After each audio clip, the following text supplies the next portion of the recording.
ದಶಮಾನೋತ್ಸವ ಸಂಭ್ರಮಕ್ಕೆ 10 ದಿಗ್ಗಜರು ವೇದಿಕೆಯನ್ನ ಅಲಂಕರಿಸಿದ್ದಾರೆ. ಜೋರಾದ ಚಪ್ಪಾಳೆಗಳು ಬರಲೇಬೇಕು. ಇದು ಖಂಡಿತವಾಗಿಯೂ ಆಕಸ್ಮಿಕ. ಕಾರ್ಯಕ್ರಮವನ್ನ ಮುಂದುವರಿಸ್ತಾ ಪ್ರಾಸ್ತಾವಿಕ ಭಾಷಣವನ್ನ ಮಾಡಬೇಕಂತ ಕನ್ನಡ ಮಿತ್ರರು UAEಯ ಅಧ್ಯಕ್ಷರಾದ ಶ್ರೀಯುತ ಶಶಿಧರ್ ನಾಗರಾಜಪ್ಪ ಇವರನ್ನ ಕೇಳ್ಕೊಳ್ತಾ ಇದ್ದೇನೆ. ಶ್ರೀಯುತ ಶಶಿಧರ್ ನಾಗರಾಜಪ್ಪ. ಕನ್ನಡ ಮಿತ್ರರು ಆಯೋಜಿಸಿರುವಂಥ ಕನ್ನಡ ಪಾಠಶಾಲೆ ದುಬೈನ 10ನೇ ವರ್ಷದ ಈ ಕಾರ್ಯಕ್ರಮಕ್ಕೆ ಮತ್ತೊಮ್ಮೆ ಸ್ವಾಗತವನ್ನು ಕೋರ್ತಾ ಇದ್ದೇನೆ. ನಾವು ಹೇಳಿದ ಹಾಗೆ ನಿಖರವಾಗಿ 10:30ಕ್ಕೆ ಈ ಕಾರ್ಯಕ್ರಮವನ್ನು ಆರಂಭ ಮಾಡಿದ್ದೆವು. ಆಗ ಸ್ವಾಗತ ಕೋರಿದ್ದೆ. ಮತ್ತೆ ಈಗ 2ನೇ ಒಂದು ಹಂತದ ಕಾರ್ಯಕ್ರಮ, ಇದಕ್ಕೆ ಮತ್ತೆ ನಾನು ಸ್ವಾಗತವನ್ನು ಕೋರ್ತಾ ಇದ್ದೇನೆ. ಇಲ್ಲಿ ನಮ್ಮ ಸಂಘಟನೆಯ ಎಲ್ಲ ಕಾರ್ಯಕರ್ತರಿಗೆ ಸಹಕಾರ ಕೊಟ್ಟಿರುವಂಥ ಎಲ್ಲ ಸಂಘಟನೆಗಳ ಪದಾಧಿಕಾರಿಗಳು, ಅಧ್ಯಕ್ಷರು ಮತ್ತು ಎಲ್ಲರಿಗೂ ಕೂಡ ನಾನು ಈ ಮೂಲಕ ಧನ್ಯವಾದವನ್ನು ಹೇಳ್ತಾ ಮತ್ತೊಮ್ಮೆ ನಿಮ್ಮನ್ನು ಸ್ವಾಗತ ಕೋರ್ತಾ ಇದ್ದೇನೆ. ಇದು 10ನೇ ವರ್ಷದ ಕಾರ್ಯಕ್ರಮ, ಆದ್ದರಿಂದ 1 ನಿಮಿಷ ಜಾಸ್ತಿನೇ ಮಾತಾಡಬೇಕು ಅಂತ ಆಸೆ ಆಗ್ತಾ ಇದೆ. ಯಾಕೆಂದರೆ 10 ವರ್ಷಗಳು UAE ಕನ್ನಡಿಗರು ನಮ್ಮ ಕೈ ಹಿಡಿದಿದ್ದಾರೆ. ಅಂದರೆ ತಮ್ಮ ಕನ್ನಡ ಕಲಿಸುವಕ್ಕಿರುವಂಥ ಬದ್ಧತೆಯನ್ನು ತೋರಿಸಿದ್ದಾರೆ. ಇಲ್ಲ ಅಂದರೆ ಈ ಶಾಲೆ ಈ ಥರ ಬೆಳೆಯೋದಕ್ಕೆ ಸಾಧ್ಯನೇ ಇರಲಿಲ್ಲ. 40 ಮಕ್ಕಳಿಂದ 870 ಮಕ್ಕಳಿಗೆ ಒಂದು ಶಾಲೆ ಬೆಳೆಯುತ್ತೆ ಅಂತಂದರೆ ದುಡ್ಡು ಹಾಕಿ ಇನ್ವೆಸ್ಟ್ ಮಾಡಿದ ಶಾಲೆಗಳು ಕೂಡ ಬೆಳೆಯೋದಿಲ್ಲ. ಯಾಕೆ ಅಂತಂದರೆ ನಮ್ಮ ಕನ್ನಡಿಗರು ಕನ್ನಡದ ನಾಡಿನಿಂದ ದೂರ ಇರೋರಿಗೆ ಅದರ ಬೆಲೆ ಗೊತ್ತು. ಹಾಗಾಗಿ ಕನ್ನಡವನ್ನು ಕಲಿಸ್ತಾ ಇದ್ದಾರೆ. ಅದರ ಜೊತೆಗೆ ಸರ್, ಇಲ್ಲಿ ಕನ್ನಡ ಕಲಿಯೋದಕ್ಕೆ ಇನ್ನೊಂದು ಪ್ರಮುಖ ಕಾರಣ ಏನು ಅಂತಂದರೆ, ನಮಗೆ ಯಾರಿಗೂ ಇಲ್ಲಿ ನಾಗರಿಕತೆ ಸಿಗಲ್ಲ. ಅಮೆರಿಕ ಅಥವಾ UKದಲ್ಲಿ ಸಿಕ್ಕಂಗೆ ನಾವು ಮತ್ತೆ ಮರಳಿ ನಮ್ಮ ಊರಿಗೆ ಹೋಗಲೇಬೇಕು ಅನ್ನೋ ಒಂದು ತಲೆಯಲ್ಲಿರೋದ್ರಿಂದ ನಾವೇನು ಮಾಡ್ತೀವಿ, ನನ್ನ ಮಕ್ಕಳನ್ನ 10ನೇ ಕ್ಲಾಸ್ ಆದಮೇಲೆ 11, 12ನೇ ಕ್ಲಾಸಿಗೆ ಇಂಡಿಯಾಗೆ ಹಾಕಬೇಕು. ಅಲ್ಲಿಗೆ ಹೋದಾಗ CET ಬರಿಬೇಕು ಅಂದರೆ ಕನ್ನಡ ಗೊತ್ತಿರಬೇಕು. ಇದು ಕೂಡ ಒಂದು ಮೋಟಿವೇಟಿಂಗ್ ಫ್ಯಾಕ್ಟ್ರು, ಉತ್ತೇಜನ ಆಗುವಂಥ ಒಂದು ಅಂಶ. ಅದನ್ನು ಕೂಡ ಹೆಲ್ಪ್ ಆಗಿದೆ. ಬಟ್ ಆದರೆ ಇದರ ಬಗ್ಗೆ ಕರ್ನಾಟಕ ಸರ್ಕಾರವನ್ನು ಬಹಳ ದಿನಗಳಿಂದ ಒತ್ತಾಯಿಸಿದ್ದೀವಿ. ನಮ್ಮ ಪ್ರವೀಣ್ ಶೆಟ್ಟರು ಭಾಳ ವರ್ಷಗಳಿಂದ ಈ ವಿಷಯ ನಾವು ಎತ್ತಿದ್ದಾರೆ. ನಾವು ಕೂಡ ಮೊನ್ನೆ ಹೋದಾಗಲೂ ಕೂಡ ಮಾತಾಡಿದೆವು. ಇದರಲ್ಲಿ ಒಂದು ನಮ್ಮೆಲ್ಲರಿಗೂ ಕೂಡ ಸಂತಸ ತರುವಂಥ ಸಂಗತಿ ಅಂತಂದರೆ, ನಮ್ಮ ಕನ್ನಡ ಪಾಠಶಾಲೆ ದುಬೈಗೆ ಈಗ ಸರ್ಕಾರದ ಅಧಿಕೃತ ಮಾನ್ಯತೆ ಸಿಕ್ಕಿದೆ ಅಂತ ಹೆಮ್ಮೆಯಿಂದ ಹೇಳ್ತೇವೆ. ಇದು ನಮ್ಮ 10ನೇ ವರ್ಷಕ್ಕೆ ಈ ಸರ್ಕಾರ ಕೊಟ್ಟಂಥ ಒಂದು ಬಳುವಳಿ ಅಂತ ಹೇಳಿದರೆ ತಪ್ಪಾಗಲಾರದು. ನಮ್ಮ 10 ವರ್ಷದ ಶ್ರಮಕ್ಕೆ ಈಗ ಒಂದು ಬೆಲೆ ಸಿಕ್ಕಿದೆ. ಬಟ್ ಆದರೆ ಅದು ಅಲ್ಲಿಗೆ ಸಾಕಾಗುವಂಥದ್ದಲ್ಲ. ಯಾಕೆ ಅಂತಂದರೆ, ಒಂದು ನಾವು ಕೊಡುವ ಸರ್ಟಿಫಿಕೇಟಿಗೆ ಸರ್ಕಾರದ ಮುದ್ರೆ ಇದೆ, ಮತ್ತು ಕನ್ನಡ ಅಭಿವೃದ್ಧಿ ಪ್ರಾಧಿಕಾರದ ಸಹಿ ಇರುತ್ತೆ. ಎಂದಾದ ತಕ್ಷಣ ಅದಕ್ಕೇನಾದರೂ ಒಂದು ಬೆಲೆ ಬರಬೇಕು ಅಂದರೆ ಅದಕ್ಕೆ ಮಕ್ಕಳಿಗೆ CETಗೆ ಹೋದಾಗ ಆ ಸರ್ಟಿಫಿಕೇಟ್ ಇದ್ದಾಗ ಅದಕ್ಕೊಂದು ರಿಯಾಯಿತಿ ಸಿಗಬೇಕು. ಮತ್ತೆ ಕನ್ನಡ ಎಕ್ಸಾಮ್ ಬರಿ ಅಂತ ಅವರು ಹೇಳಬಾರ್ದು. ಅದಾದಾಗ ಇದಕ್ಕೆ ಒಂದು ಬೆಲೆ ಬರುತ್ತೆ ಅಂಥೇಳಿ ನಾವೇನು ಮಾಡಿದ್ವಿ, ಕನ್ನಡ ಅಭಿವೃದ್ಧಿ ಪ್ರಾಧಿಕಾರಕ್ಕೆ ಹೋಗಿ ಸಂತೋಷ್ ಹೊಂಗಲ್ ಅಂತೇಳಿ ಸೆಕ್ರೆಟರಿ ಇದ್ದಾರೆ, ಅವ್ರ ಹತ್ರ ಮಾತಾಡಿದಾಗ ಅವರು ಒಂದು ವಿಷಯ ಹೇಳಿದರು, ನೀವು ಇದಕ್ಕೆ ಒಂದು ಮಾನ್ಯತೆಯನ್ನು ಕೂಡ ಪಡಿಬೋದು. ಯಾಕೆಂದರೆ ಕನ್ನಡ ಸಾಹಿತ್ಯ ಪರಿಷತ್ತು ಅಂತ ಇದೆ, ಡಾಕ್ಟರ್ ಮಹೇಶ್ ಜೋಶಿ ಅವರ ಅಧ್ಯಕ್ಷರು. ಅವರು ಏನು ಮಾಡಿದ್ದಾರೆ, ಅಲ್ಲಿ ಪ್ರವೇಶ, ಕಾವ, ಜಾಣ ಅಂಥೇಳಿ ಕನ್ನಡದ ಎಕ್ಸಾಮ್ಗಳಿದೆ. ಅವನ್ನ ಪಾಸ್ ಮಾಡಿಕೊಂಡ್ರೆ ನಿಮಗೆ ಸರ್ಕಾರದ ನೌಕರಿಯಲ್ಲಿ ಬಡ್ತಿ ಸಿಗತ್ತೆ ಮತ್ತು ಉನ್ನತಿ ಸಿಗತ್ತೆ. ಇಂಥದ್ದೆಲ್ಲ ಕೊಡುವಾಗ ಎಜುಕೇಷನ್ಗೆ ಯಾಕೆ ಕೊಡಬಾರ್ದು ನಾವು? ಇದೇ ಎಕ್ಸಾಮ್ಸ್ನ ನೀವು ಬರೆಸಿ, ಅದು ಅಫಿಷಿಯಲ್ ಆಗಿರೋದೆ, ಬರೆಸಿದ ಮೇಲೆ ಅದಕ್ಕೆ ಎಜುಕೇಷನ್ಗೂ ಕೂಡ ಎಕ್ಸಂಪ್ಷನ್ ಕೊಡ್ಬೋದು. ಅದು ನಾನು ಸರ್ಕಾರದ ಮಟ್ಟದಲ್ಲಿ ಮಾಡಿಸ್ತೀನಿ ಅಂತ ಹೇಳಿದ್ದಾರೆ. ಮತ್ತು ನಮ್ಮ ಕನ್ನಡ ಮತ್ತು ಸಂಸ್ಕೃತಿ ಇಲಾಖೆಯ ಸಚಿವರಾದ ಶಿವರಾಜ್ ತಂಗಡಗಿ ಅವರು ವೈಯಕ್ತಿಕವಾಗಿ ಮಾತಾಡಿ ನನ್ನ ಬರಮಾಡಿಕೊಂಡು ನಮ್ಮ ತಂಡವನ್ನೇ ಮಾತಾಡಿ ಹೇಳಿದ್ದಾರೆ, ಖಂಡಿತ ನಾವು ಇದಕ್ಕೆ ಸಹಾಯ ಮಾಡ್ತೇವೆ, ನೀವು ನಿಮ್ಮ ಹೋರಾಟವನ್ನು ಮುಂದುವರಿಸಿ, ನಿಮಗೇನು ಬೇಕು, ಯಾವ ರೀತಿ ಬೇಕು ಅನ್ನೋದನ್ನು ನೀವು ಹೇಳಿದರೆ ನಾವು ಮಾಡ್ತೀವಿ ಅಂತಾರೆ. ಒಂದು ದುರದೃಷ್ಟ ಅಂತಂದರೆ, ನಾವೇ ದಾರಿಗಳನ್ನು ಹುಡುಕಿ ನಾವೇ ಹೋಗಬೇಕು, ಆವಾಗ ಫೋನ್ ಮಾಡಿ ಹೇಳ್ತಾರೆ. ಸೊ ಹಂಗಾಗಿ ಓಡುವ ಕಾಲುಗಳು ಬೇಕು. ಕನ್ನಡವನ್ನು ಇಲ್ಲಿ ಕಲಿಸಿ ಅದಕ್ಕೆ ಮಾನ್ಯತೆಯನ್ನು ಪಡೆಯೋದಕ್ಕೆ ಓಡುವ ಕಾಲುಗಳು ಬೇಕು. ನಾವು ಎಷ್ಟು ದಿನ ಅಂತ ಓಡೋಕ್ಕಾಗತ್ತೆ? ಆದರೆ ಬದ್ಧತೆ ಇರುವಂಥ ಒಬ್ಬ ಮಂತ್ರಿಗಳು ಮತ್ತು ಪ್ರಾಧಿಕಾರ ಇವಾಗ ಇದೆ ಅನ್ನೋ ಭರವಸೆ ನನಗಿದೆ. ಹಂಗಾಗಿ ಈ ವರ್ಷ ಅದನ್ನು ಮಾಡುವಂಥ ಪ್ರಯತ್ನ ಮಾಡ್ತೇವೆ. ಅದು ಆದರೆ ಕನ್ನಡ ಅಭಿವೃದ್ಧಿ ಪ್ರಾಧಿಕಾರದಿಂದ ಭರವಸೆ ಕೊಟ್ಟಿದ್ದಾರೆ. ದುಬೈನಲ್ಲಿ ಒಂದು ಪರೀಕ್ಷಾ ಕೇಂದ್ರವನ್ನು ತರೀತಾರೆ ಇಡೀ ಗಲ್ಫಿನ ಮಕ್ಕಳೆಲ್ಲ ಎಲ್ಲಿ ಬಂದು ಕನ್ನಡವನ್ನು ಬರೆದು ಕಾವ ಜಾಣ ರತ್ನ ಅನ್ನುವ ಎಕ್ಸಾಮ್ನ ಬರೆದು ಅದರಿಂದ ಸಿಗುವಂಥ ಪ್ರಯೋಜನವನ್ನು ಪಡಿಬೋದು. ಅದರ ಭರವಸೆಯನ್ನು ಮಹೇಶ್ ಜೋಶಿ ಅವರು ಸ್ವತಃ ನನಗೆ ಕೊಟ್ಟಿದ್ದಾರೆ, ನಮ್ಮ ತಂಡಕ್ಕೆ ಕೊಟ್ಟಿದ್ದಾರೆ. ಅವರಿಗೆ ಸ್ವಾಗತವನ್ನು ಕೋರ್ತೇನೆ, ಧನ್ಯವಾದವನ್ನು ಹೇಳ್ತೇನೆ. ಇದು ಇವತ್ತಿನ ಮಟ್ಟಕ್ಕಾದರೆ ಈ ಒಂದು ಶಾಲೆ ಉಗಮವಾಗಲಿಕ್ಕೆ ಏನು ಕಾರಣ ಅನ್ನೋದನ್ನು, ಯಾರು ಕಾರಣೀಕರ್ತರು ಅನ್ನೋದನ್ನು ನೀವಾಗಲೇ ನೋಡಿದ್ದೀರಿ. ಶ್ರೀ ಶ್ರೀ ಶ್ರೀ ಜಗದ್ಗುರು ಶಿವರಾತ್ರಿ ದೇಶಿಕೇಂದ್ರ ಮಹಾಸ್ವಾಮೀಜಿಗಳವರು ಮತ್ತು ಅಂದಿದ್ದಂತಹ CEO ಡಾಕ್ಟರ್ DP ಶಿವಕುಮಾರ್ ಅವರು, ಇಂದಿರುವಂಥ CEO ಕೂಡ ನಮ್ಮ ಗೋವಿಂದರಾವ್ ನಾಯಕ್ ಅವರು ಕೂಡ ತುಂಬಾ ಸಹಕಾರ ಕೊಟ್ಟು ನಾವು ಯಾವುದೇ ಒಂದು ರಿಕ್ವೈರ್ಮೆಂಟು ಅಥವಾ ಬೇಡಿಕೆಯನ್ನು ಇಟ್ಟರೆ ಬೇಡ ಇದು ಆಗೋದಿಲ್ಲ ಅಂತ ಇದುವರೆಗೂ ಹೇಳಲಿಲ್ಲ. ಕನ್ನಡಕ್ಕೆ ಅಂಥ ಒಂದು ಬದ್ಧತೆಯನ್ನು ನಮ್ಮ ಕನ್ನಡದ ಶಾಲೆಯಾಗಿ ಅವರು ತೋರಿಸಿದ್ದಾರೆ. ನಾನು ಹೇಳ್ತೇನೆ ಕನ್ನಡಿಗರಿಗೆ, ನಾವು ಮಕ್ಕಳನ್ನು ಕಳಿಸೋದಾದ್ರೆ JSS ಶಾಲೆಯಲ್ಲೇ ಕಳಿಸ್ಬೇಕು, ಓದಿಸ್ಬೇಕು. ಯಾಕೆಂದರೆ ಅದು ಕನ್ನಡಿಗರ ಶಾಲೆ, ಅದು ನಮ್ಮ ಶಾಲೆ.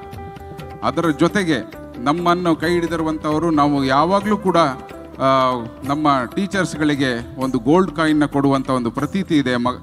ಇಷ್ಟೆಲ್ಲ ಮಾಡಿರುವಂಥ ನಮ್ಮ ಟೀಚರ್ಸಿಗೆ, ಶಿಕ್ಷಕಿಯರಿಗೆ ಒಂದು ಚಿನ್ನವನ್ನು ಕೊಟ್ಟು ಅವ್ರನ್ನ ಉತ್ತೇಜಿಸುವಂಥ ಒಂದು ಕೆಲಸ ಪ್ರತಿ ವರ್ಷ ಮಾಡ್ತಾ ಇದ್ದೀವಿ. ಅದು ಪ್ರತಿ ವರ್ಷ ಕೂಡ ನಮ್ಮ ಭೀಮಾ ಜ್ಯುವೆಲರ್ಸ್ ಮೂಲಕನೇ ನಾವು ಮಾಡ್ತಾ ಇದ್ದೀವಿ. ನಮ್ಮ ಕನ್ನಡಿಗರದು, ನಮ್ಮ ಭೀಮಾ, ನಮ್ಮ ಹೆಮ್ಮೆ. ಅವರು ಈ ಸತಿ ನಮ್ಮ ಶೀರ್ಷಿಕೆ ಪ್ರಾಯೋಜಕರಾಗಿದ್ದಾರೆ. ಅವರಿಗೆ ಸಹಕಾರ ಕೊಡಿ ಅಂತೇಳಿ ಕೇಳ್ಕೊಳ್ತಾ ಇದ್ದೇನೆ. ಮತ್ತು ನಮ್ಮ ಇಬ್ಬರು ಮಹಾಪೋಷಕರೇನಿದ್ದಾರೆ, ಪ್ರವೀಣ್ ಶಿವಮರ ಶೆಟ್ಟರು, ಮೊದಲನೇ ವರ್ಷದ ನಮಗೆ ಈ ಒಂದು ಹಿಂದೂ ಮಂದಿರದ GM ಆಗಿ ನಮ್ಮ ಮುಂದೆ ಇದ್ದಾರೆ. ಭಾಳ ಗೌರವಾನ್ವಿತವಾದಂಥ ಸ್ಥಾನವನ್ನು ಪಡೆದಿದ್ದಾರೆ. ಸೊ ಇವರು ನಮ್ಮ ಪೋಷಕರಾಗಿರೋದು ನಮ್ಮೆಲ್ಲರ ಹೆಮ್ಮೆ. ಮತ್ತು ನಮ್ಮ ಹರೀಶ್ ಹರಿಗಾರ್ ಅವರು, ಹರೀಶಣ್ಣ, ನಾವು ಯಾವಾಗ ಕನ್ನಡ ಪಾಠಶಾಲೆಗೆ ಏನು ಕೇಳಿದರೂ ಕೂಡ ಇಲ್ಲ ಅಂತ ಹೇಳಿಲ್ಲ. ಸೊ ಕನ್ನಡವನ್ನು ಕಲಿಸೋದಕ್ಕೆ ಅವರು ಬೆಂಬಲವಾಗಿದ್ದಾರೆ. ಅವರಿಗೆ ಧನ್ಯವಾದ ಹೇಳ್ತಾ ಇದ್ದೇನೆ. ನಮ್ಮ ಡಾಕ್ಟರ್ BK ಯೂಸುಫ್ ಅವರು ಕರ್ನಾಟಕ ಸಂಘದ ಅಧ್ಯಕ್ಷರಾಗಿದ್ದಂಥವರು, ಈಗ ಪೇಟ್ರನ್ ಆಗಿರುವಂಥವರು, ಕನ್ನಡವನ್ನು ಪ್ರೀತಿಸುವಂಥ ಮನಸ್ಸಿನವರು, ಯಾವಾಗಲೂ ಕೂಡ ನನಗೆ ಬೆನ್ನು ತಟ್ತಾರೆ, ನೀವು ಒಳ್ಳೆ ಕೆಲಸ ಮಾಡ್ತಾ ಇದ್ದೀರಿ ಅಂಥೇಳಿ. ಅವರಿಗೆ ಧನ್ಯವಾದಗಳು. ಕನ್ನಡ ಪಾಠಶಾಲೆಗೆ ಸಹಕಾರ ಕೊಟ್ಟಿದ್ದಾರೆ. ಮತ್ತು ನಮ್ಮ ವಿಶ್ವನಾಥ್ ಅವರಿದ್ದಾರೆ, ನೀವು ನೋಡ್ತಾ ಇದ್ದೀರಿ. GP ವಿಶ್ವನಾಥ್ ಅವರು ಕನ್ನಡ ನಾಡು ನುಡಿ ಅಂದರೆ ಎದ್ದು ನಿಲ್ದು ಹೋರಾಟ ಮಾಡುವಂಥವರು. ಬೆಂಗಳೂರಿನಲ್ಲಿ ಅವರು ಸ್ವಂತದ್ದು ಅವರದೇ ಆದ ಬಸವೇಶ್ವರ ಅನ್ನೋ ಶಾಲೆಯನ್ನು ನಡೆಸ್ತಾ ಇದ್ದಾರೆ. ಸುಮಾರು 15 ಶಾಲೆಗಳಿದೆ. ತುಂಬ ಕಷ್ಟದಿಂದ ₹1 ಕೂಡ ಇಲ್ಲದೆ ಇರುವಂಥ ಪರಿಸ್ಥಿತಿಯಿಂದ ಈ ಮಟ್ಟಕ್ಕೆ ಬಂದಂಥ ಛಲಗಾರ ಅಂತ ಹೇಳಿದರೆ ನಮ್ಮ ಕನ್ನಡಿಗ GP ವಿಶ್ವನಾಥ್. ಅವ್ರನ್ನ ಕರೆಸೋದಕ್ಕೆ ಇದೇ ಒಂದು ಕಾರಣ, ನಮ್ಮೆಲ್ಲರಿಗೂ ಒಂದು ಮೋಟಿವೇಶನ್. ಅವರನ್ನು ಧನ್ಯವಾದ ಹೇಳ್ತೇನೆ ಈ ಮೂಲಕ. ಅದರ ಜೊತೆಗೆ ನಾನು ಧನ್ಯವಾದವನ್ನು ಅಷ್ಟೇ ಮಾಡ್ತೇನೆ, ಇನ್ನೇನು ಮಾಡಲಿಕ್ಕೆ ಆಗೋದಿಲ್ಲ. 10ನೇ ವರ್ಷದ ಧನ್ಯವಾದಗಳು ಎಲ್ಲರಿಗೂ ತಿಳಿಸ್ಬೇಕಾಗಿದೆ.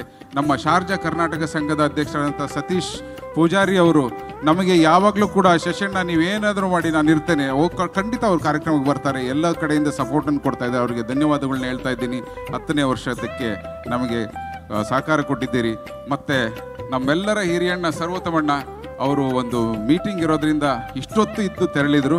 ಅವರು ಅಬುದಾಬಿ ಕರ್ನಾಟಕ ಸಂಘದ ಅಧ್ಯಕ್ಷರಾಗಿ ಕನ್ನಡ ಪಾಠಶಾಲೆಯನ್ನು ಅಲ್ಲಿ ಗೌರವಿಸಿದ್ದಾರೆ, ಅಭಿನಂದಿಸಿದ್ದಾರೆ. ಅವರ ಎಲ್ಲ ಕಾರ್ಯಕ್ರಮಗಳಲ್ಲಿ ನಮ್ಮನ್ನು ಕರೆದು ಯಾವಾಗಲೂ ಗೌರವದಿಂದ ನಮ್ಮನ್ನು ನಡೆಸ್ಕೊಂಡಿದ್ದಾರೆ. ಅವರಿಗೆ ಧನ್ಯವಾದ ಹೇಳ್ತಾ ಇದ್ದೀನಿ. ಮತ್ತು ಅದರ ಜೊತೆಗೆ ನಮ್ಮ ಒಕ್ಕಲಿಗ ಸಂಘದ UAE ಅಧ್ಯಕ್ಷರಾದಂಥ ನಮ್ಮ ಡಾಕ್ಟರ್ ರಶ್ಮಿ ನಂದಕಿಶೋರ್ ಅವರಿಗೆ ನಾವು ನಮ್ಮ ಶಾಲೆಯ ಟೀಚರ್ಸ್ನೆಲ್ಲರನ್ನೂ ಕೂಡ ಅವರು ಮನೆಗೆ ಕರೆದು, 18 ಜನ ಟೀಚರ್ಸ್ನ ಮನೆಗೆ ಕರೆದು ಅವರು ಊಟ ತಿಂಡಿ ಕೊಟ್ಟು ಅವರನ್ನು ಸತ್ಕಾರ ಮಾಡಿದ್ದಾರೆ. ಈ ಥರ ಯಾರೂ ಮಾಡಲಿಲ್ಲ ಮೇಡಮ್. ನೀವು ಅದು ಯಾಕೆ ಯೋಚನೆ ಮಾಡಿದ್ರು? ಒಂದು ಒಳ್ಳೆಯ ಕೆಲಸ. ಎಲ್ಲ ನಮ್ಮ ಟೀಚರ್ಸು ನೆನೀತಾರೆ. ನಿಮಗೆ ಧನ್ಯವಾದಗಳು, ಯಾವಾಗಲೂ ಬೆನ್ನೆಲುಬಾಗಿದ್ದೀರಿ. ಮತ್ತು ನಮ್ಮ ಶೋಧನ್ ಪ್ರಸಾದ್ ಅವರು, ಬೆಸ್ಕೂರ್ ಅವರು, ಮತ್ತು ಎಲ್ಲರೂ ಕೂಡ ಇಲ್ಲಿ ನೆರೆದಿರುವ ಎಲ್ಲರೂ ಕೂಡ, ಸುದರ್ಶನ್ ಅವರಿದ್ದಾರೆ, ನಮ್ಮ ಗಣೇಶಣ್ಣ, ಈ ಎಲ್ಲ ಆರ್ಟ್ ವರ್ಕ್ಗಳನ್ನು ನಮಗೆ ಸಪೋರ್ಟ್ ಮಾಡಿದ್ದಾರೆ ರಾತ್ರಿ 12:30ವರೆಗೂ. ಧನ್ಯವಾದ. ಮತ್ತು ಬ್ರಾಹ್ಮಣ ಸಮಾಜ ಅಧ್ಯಕ್ಷರಂತ ಸುಧಾಕರ್ ರಾವ್ ಪೇಜಾರ್ ಅವರು ನನಗೆ ಒಂದು ಮಾದರಿ ವ್ಯಕ್ತಿತ್ವ. ಅವರನ್ನು ಕೇಳಿ ಅವರನ್ನು ಮಾತಾಡಿಸಿದ್ರೆ ಖುಷಿ ಆಗುತ್ತೆ. ಅವರು ಒಂದು ಗೈಡೆನ್ಸ್ನ ಕೊಡ್ತಾ ಇದ್ದಾರೆ ನಮಗೆ, ಯಾವಾಗಲೂ ಅವರಿಗೆ ಧನ್ಯವಾದ ಹೇಳ್ತೇನೆ. ಮತ್ತು ಗಮ್ಮತ್ತು ಕಲಾವಿದರು ಅಂಥೇಳಿ ಒಂದು ಕಲಾವಿದರ ತಂಡವನ್ನು ಕಟ್ಟಿ ಬೆಳೆಸಿದಂತಹ ಮತ್ತು ಅದರ ಅಧ್ಯಕ್ಷರಾಗಿರುವಂಥ ನಮ್ಮ ರಾಜೇಶ್ ಕುತ್ತಾರ್ ಅವರು ನಮ್ಮ ಕನ್ನಡ ಪಾಠಶಾಲೆಗೆ ಯಾವಾಗಲೂ ಬೆನ್ನೆಲುಬಾಗಿದ್ದಾರೆ, ಅವರಿಗೆ ಧನ್ಯವಾದ ಹೇಳ್ತೇನೆ. ಮತ್ತು ವಿಶ್ವನಾಥ್ ಶೆಟ್ಟರ್ ಇದ್ದಾರೆ, ವಾಸಣ್ಣ ಇದ್ದಾರೆ, ಅವರಿಗೆಲ್ಲರಿಗೂ ಕೂಡ ಕನ್ನಡ ಪಾಠಶಾಲೆ ಅಂದರೆ ಸರ್ ಇದು ಎಲ್ಲರಿಗೂ ಸೇರಿದಂಥ ಶಾಲೆ. ಇಲ್ಲಿ ಯಾವುದೇ ಭೇದ ಇಲ್ಲ, ಜಾತಿ ಮತ ಧರ್ಮ ಯಾವುದೂ ಬರೋದಿಲ್ಲ. ನೀವು ನೋಡಿದರೆ ಎಲ್ಲರೂ ಕೂಡ UAE ಕನ್ನಡಿಗರೆಲ್ಲರೂ ಸೇರಿ ಮಾಡುವಂಥ ಈ ಒಂದು ದೊಡ್ಡ ಕಾರ್ಯಕ್ರಮಕ್ಕೆ ನೀವೆಲ್ಲರೂ ಭಾಗಿಯಾಗಿ ಇವತ್ತು ಬಂದಿದ್ದೀರಿ. ಇನ್ನು ಮುಂದೆ ನಮ್ಮ ಪೋಷಕರುಗಳಿಗೆ ಮತ್ತು ಮುಖ್ಯ ಅತಿಥಿಗಳಿಗೆ ಗೌರವ ಸಲ್ಲಿಸೋದಿದೆ. ಸಮಯಕ್ಕೆ ಸರಿಯಾಗಿ ಮುಗಿಸ್ಬೇಕಾಗಿರೋದ್ರಿಂದ ನಾನು ನನ್ನ ಈ ಮಾತುಗಳಿಗೆ ವಿರಾಮ ಹೇಳ್ತೇನೆ. ಅದಕ್ಕಿಂತ ಮುಂಚೆ ನಮ್ಮ ಶಿಕ್ಷಕಿಯರು, ನಿಜವಾಗ್ಲೂ ಇಂಥ ಶಿಕ್ಷಕಿಯರು ನೀವು ದುಡ್ಡು ಕೊಟ್ಟು ಸಂಬಳ ಕೊಟ್ಟರೂ ಸಿಗೋದಿಲ್ಲ. 6 ತಿಂಗಳ ಕಾಲ ಯಾವುದೇ ವೇತನ ಇಲ್ಲ. ನಾವು ಫೋನ್ ಮಾಡ್ತೇವೆ, ಜೋರು ಮಾಡ್ತೇವೆ,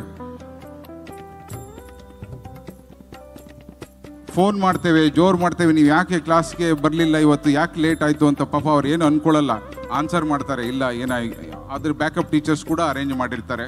ಸೊ ಹಾಗಾಗಿ ಬಹಳ ಡೆಡಿಕೇಶನ್ನಿಂದ 10 ವರ್ಷಗಳ ಕಾಲ ವೇತನ ರಹಿತವಾಗಿ ದುಡಿತಾ ಇರುವಂಥ ಎಲ್ಲ ಶಾಲಾ ಶಿಕ್ಷಕರಿಗೆ ಒಂದು ದೊಡ್ಡ ಚಪ್ಪಾಳೆಯ ಮೂಲಕ ಈ ದಶಮಾನೋತ್ಸವದ ಒಂದು ಧನ್ಯವಾದವನ್ನು ನಿಮ್ಮ ಮೂಲಕ ಹೇಳೋದಕ್ಕೆ ಇಚ್ಛೆಪಡ್ತಾ ಇದ್ದೇನೆ. ಧನ್ಯವಾದಗಳು ನಮ್ಮ ಎಲ್ಲ ಶಿಕ್ಷಕಿಯರಿಗೆ ಧನ್ಯವಾದಗಳು.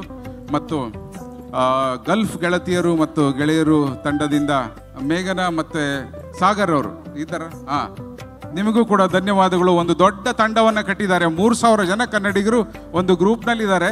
ಆ ಗ್ರೂಪಿನ ಮುಖಾಂತರ ನಾವು ಒಂದು ಮೆಸೇಜ್ ಹಾಕಿದರೆ 3000 ಜನಕ್ಕೆ ತಿರುಗುತ್ತೆ ಅಂತ ಒಂದು ಒಳ್ಳೆಯ ಒಂದು ಸಂಘಟನೆಯನ್ನು ಮಾಡಿ ನಮಗೆ ಸಹಕಾರ ಕೊಟ್ಟಿದ್ದಾರೆ, ಅವರಿಗೆ ಧನ್ಯವಾದ ಹೇಳ್ತೇನೆ. ಇನ್ನೊಬ್ಬರು